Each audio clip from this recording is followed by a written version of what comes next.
Bonjour Jean-Éric Bonjour. Bramard. Bonjour. L'affaire de ces documents classifiés découverts au domicile de Joe Biden, et domicile je le mets au pluriel, dans sa maison de vacances du Delaware, dans un bureau de Washington, dans sa maison de famille, ça commence à faire beaucoup. Il plaide la distraction, je ne savais pas, je suis désolé, ça fait désordre quand même, hein. Ça fait, je ne sais pas si ça fait désordre, en tout cas, c'est une affaire qui tombe très mal pour Joe Biden parce qu'il y en avait déjà une contre Donald Trump et que Joe Biden lui-même l'avait traité d'irresponsable pour avoir embarqué avec lui des documents gouvernementaux, sachant que tous ces documents, y compris le moindre post-it sur lequel il pourrait avoir écrit, doivent être archivés aux archives nationales. Ça, c'est la loi américaine qui l'impose. Pour le coup, les républicains tiennent leur revanche. Les démocrates les avaient attaqués sur l'affaire concernant Donald Trump. Évidemment, là, ils vont pas se priver d'en faire autant. Il y a une demande d'enquête qui a été faite au Congrès. Est-ce que pour autant, les deux affaires sont vraiment comparables? Non, les affaires ne sont absolument pas comparables. On peut dire par exemple que dans le cas de Donald Trump, qui avait remis des documents en janvier dernier, à qui on en avait réclamé d'autres, puisque les archives s'étaient aperçues qu'il en manquait, il avait assuré qu'il n'y en avait pas, ce qui avait provoqué une perquisition par le FBI, qui avait effectivement retrouvé 10 caisses de documents, et donc on est dans un cas d'obstruction de justice. Mais une fois qu'on a dit ça, ça c'est l'explication, j'ai envie de dire, scientifique, juridique, pour gens qui s'intéressent à l'affaire.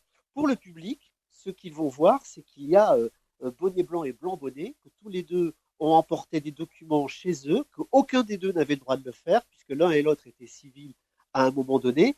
Et donc, pourquoi est-ce qu'on condamnerait l'un et pas l'autre? Et c'est là où l'affaire se complique, et effectivement, c'est une mauvaise affaire pour Joe Biden. La nuance, c'est que d'un côté, Donald Trump, on s'est aperçu qu'il avait embarqué des documents, qu'il avait emporté avec lui des documents, on a exigé qu'il les remette, il n'a pas voulu, il a fini par en rendre, il n'avait pas tout rendu. Alors que là, côté Biden, on nous dit, ah oui, mais ce sont les avocats du président américain qui d'eux-mêmes ont signé l'affaire à la justice, donc quelque part, faut avouer à moitié pardonner, en tout cas, il ferait preuve de bonne foi. Le petit souci, Monsieur Bramard, c'est qu'il y a un problème au niveau du timing. Cette affaire, on la prend maintenant à la mi-janvier, alors qu'en fait, les avocats de Joe Biden auraient été au courant de ces découvertes dès le début novembre. C'est cela, une affaire n'est jamais très simple en réalité, même si elle a toutes les apparences de la simplicité. Et quand on écoute la Maison Blanche, on se dit qu'il n'y a vraiment rien à reprocher à Joe Biden. Quand on écoute son opposition, on apprend que les documents avaient été découverts le 2 novembre, c'est-à-dire 5 jours avant les élections. Et là, ça change absolument tout. Car quelle aurait été l'issue des élections si le public avait appris cette affaire juste avant de voter? Personne ne peut le dire aujourd'hui. Et après la Bérésina qu'a connu le clan trumpiste, particulièrement dans ces élections, on se dit que ça aurait pu totalement retourner les choses et donc donner une super majorité aux républicains à la Chambre. En tout cas, c'est ce que eux vont clamer et ils auraient tort de s'en priver. Ça avait inclure en tout cas une séquence effectivement qui avait été positive pour l'actuel président des États-Unis, puisqu'on lui annonçait une bérésina, on lui annonçait une large défaite aux élections de mi-mandat. Il n'en a rien été. Il a conservé le contrôle du Sénat. Il a limité la casse à la Chambre des représentants. Bon, ça c'est acquis. Quand bien même cette affaire lui poserait du tort, la prochaine échéance dans 2 ans, bah, d'ici là on aura quand même largement le temps de voir. Il a 80 ans, Joe Biden aujourd'hui. Pendant sa campagne en 2020, il avait entretenu le flou sur le fait de savoir s'il accomplirait ou pas un seul mandat, donc éventuellement 2 mandats. Mais bon, les politiques sont les politiques et son entourage laisse entendre qu'il pourrait, en tout cas, avoir envie de se représenter et de l'annoncer publiquement. Qu'est-ce que vous en pensez? Ce souhait, il peut l'avoir, mais est-ce qu'il est partagé par le Parti démocrate, par l'électorat? Alors, d'abord, on va dire assez rapidement que aujourd'hui, il ne peut pas annoncer une candidature. Dans un tel contexte, ça serait un suicide politique. Donc, il va falloir attendre que ça se calme, si jamais ça se calme. Et vous pouvez être sûr que les républicains vont tout faire, non seulement pour que ça se calme pas, mais pour que ça s'amplifie.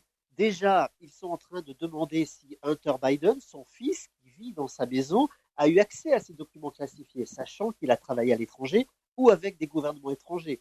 Ils sont en train de demander si son frère Jim Biden n'a pas vendu des accès au président et lui aussi vient dans cette maison et est-ce qu'il ne se serait pas servi de ces documents? En réalité, on a une affaire d'État sur les bras pour Joe Biden avant même de penser à reproposer au peuple américain de le reconduire pour un second mandat.